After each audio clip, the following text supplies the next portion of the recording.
Thanks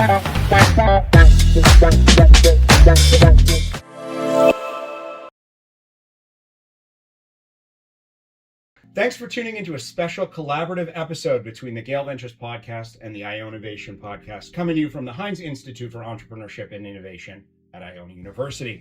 This is part of a 2-day e-talk series where we're bringing in entrepreneurs, business experts, subject matter experts to talk to our students about their entrepreneurial journeys and share insights. It's been a really, really exciting event, and we are joined today by Gina Ramcharan, Chief Idea Curator at Idea Manufacturer. Thanks so much for being here. Thank you for having me. And of course, let's introduce our co-host. I'm Adrian Vasquez from the Ionavation Podcast. Awesome. So let's kick this off with talking about your title, Chief Idea Curator. That's probably like the coolest title I've ever heard anybody have. So tell us a little bit about that. Thank you so much. When I named the company Idea Manufacturer, I didn't want to say I was the president and CEO. I wanted something cooler that stood out, and so I was the Chief Idea Curator because that's what we do. I love that. I think it's so refreshing to see entrepreneurs being more playful with what are like very traditional structures within companies. I mean, it's cool to be called a CEO, but I would much rather be known as Chief Idea Curator. So I'm jealous of your title. I have to be honest. So what inspired you to pursue idea curation as a career? So what I had just shared with the students earlier is I think the universe has guided I know it sounds like a little bit hokey, but has guided my career journey. I started off in corporate. I call myself a corporate retail veteran. I did over 2 decades on the corporate side of retail. And after taking a little time off, I wanted to figure out what part of the industry I wanted to work in. I was tired of the lane I was in. And I went in to help a friend of mine, and actually I didn't go to help. I just saw a lot of low-hanging fruit and I couldn't leave it alone. And so I helped her with some of her business issues, and she said, hey, this is great, but there's so many other small businesses that can use your help. And so Idea Manufacturer was born. I think it's so key, just that what that story summarizes is small business owners struggle with the old adage, working on the business, working in the business, and it's very hard to be objective about the overall strategy, innovating on what they're doing. And I think having someone like you with a cool title like Chief Idea Curator to come in and really help guide them and change their perspective on the trajectory of their business is like so needed. And I know there's a lot of consultants out there, but I think it's approached in a lot of different ways. So I think it's really important, the work that you're doing. Thank you so much. I have found along the way that a lot of veteran entrepreneurs have missed a skills gap. Have created a skills gap, so to speak. So whereas, you're in corporate, the new best tech that's out there, you're learning. People running their businesses day to day are missing out on those things or some other types of best practices. So I'm happy to bring that to the small business community. Excellent. So what other things did you cover in your presentation with the students?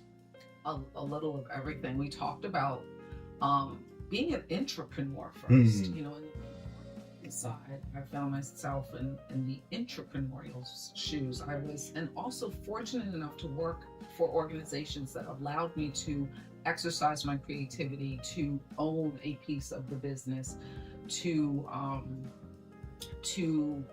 have impact on the business, to make change. So I took that same mindset for a few decades and then moved it to the entrepreneur side.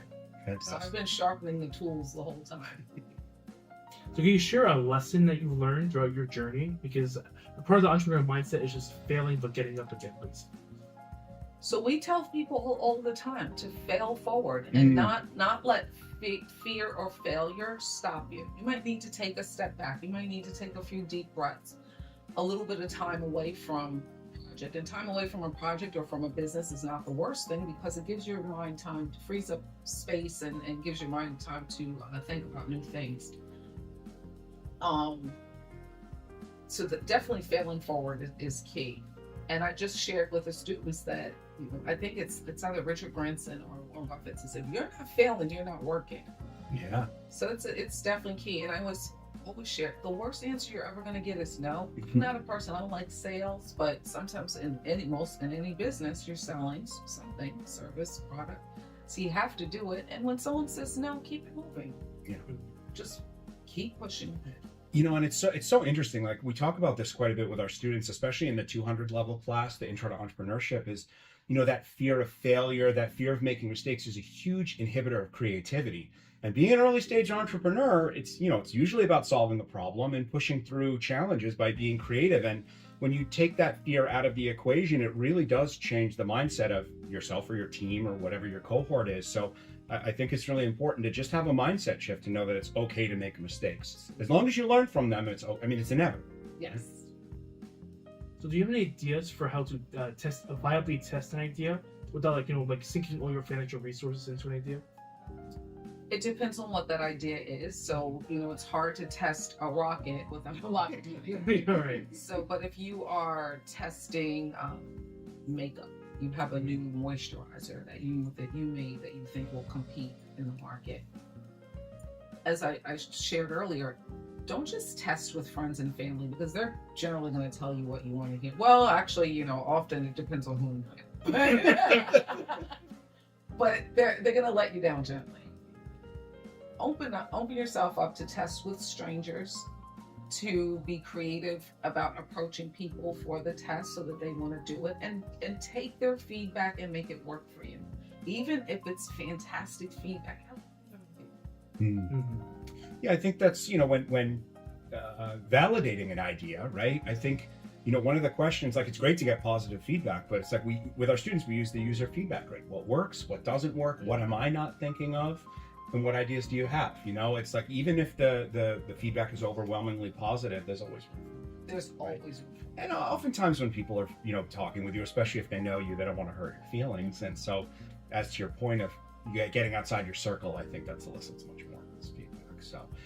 So I think as we sort of wind down here, do you have any just sort of general advice for our students who are aspiring to be the next generation of entrepreneurs? The most general advice goes back to, here's the most general advice. Block out the noise. If you believe in yourself, as crazy as your idea sounds, block out the noise and keep moving forward. I love that, right? And even if it's incremental movements forward, right? Absolutely. As long as you keep pushing. I love that. I think that's excellent advice. That's a good mantra. That is, honestly.